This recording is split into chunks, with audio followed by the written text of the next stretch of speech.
తెలంగాణ కాంగ్రెస్ లో political war జరుగుతోంది. మంత్రి కొండా సురేఖ ఎపిసోడ్ ఇప్పుడు హాట్ టాపిక్ గా మారింది. కేబినెట్ భేటీకి గైర్హాజరయ్యారు మంత్రి కొండా సురేఖ. ఏఐసీసీ రాష్ట్ర వ్యవహారాల ఇన్ఛార్జ్ మీనాక్షి నటరాజన్ తో భేటీ అయ్యారు.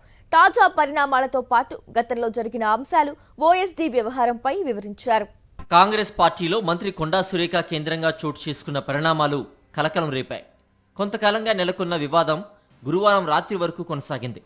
పరిస్థితి మరీ దిగజారి రచ్చకెక్కకుండా పార్టీ పెద్దలు అతి కష్టం మీద నియంత్రించగలిగారు.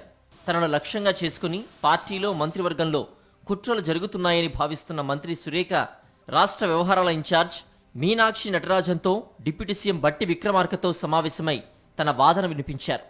అనంతరం పీసీసీ అధ్యక్షుడు మహేష్ కుమార్ గౌడ్తో కూడా చర్చించారు.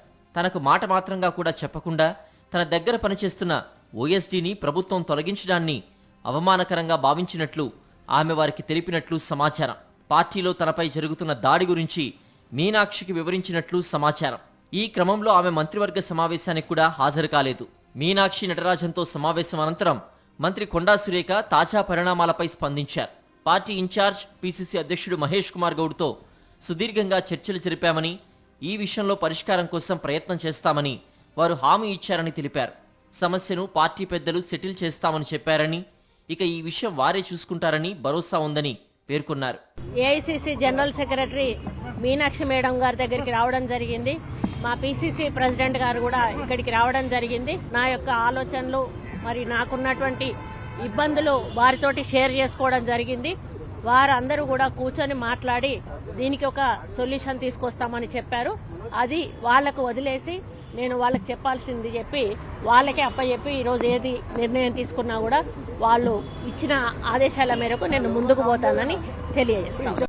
వరంగల్లో మంత్రి పొంగులేటి దేవాదాయ శాఖకు సంబంధించిన కాంట్రాక్ట్ వ్యవహారాల్లో తలదూరుస్తున్నారనే ఆరోపణలతో మొదలైన వివాదం చిలికి గాలివానగా మారింది. మేడారం జాతర అభివృద్ధి పనుల విషయంలో దేవాదాయ శాఖ మంత్రి సురేఖ లేకుండానే సమావేశం జరగడం, ఆ తర్వాత సురేఖ ఓఎస్డీ తొలగించడంతో వివాదం ముదిరింది. మేడారం అభివృద్ధి పనులను దేవాదాయ శాఖ నుంచి రోడ్లు, భవనాల శాఖకు బదలాయించడంతో మంత్రి సురేఖ ప్రమేయం లేకుండానే పనులు జరుగుతున్నాయి. పోలీసులతో వాగ్వాదానికి దిగిన మంత్రి కుమార్తె సుస్మిత సీఎం, పలువురు మంత్రులపై నేరుగా విమర్శలు చేశారు. బీసీ నాయకురాలైన తన తల్లి పట్ల ఓ వర్గం కక్షపూరితంగా వ్యవహరిస్తోందని చేసిన వ్యాఖ్యలు పార్టీలో దుమారం సృష్టించాయి.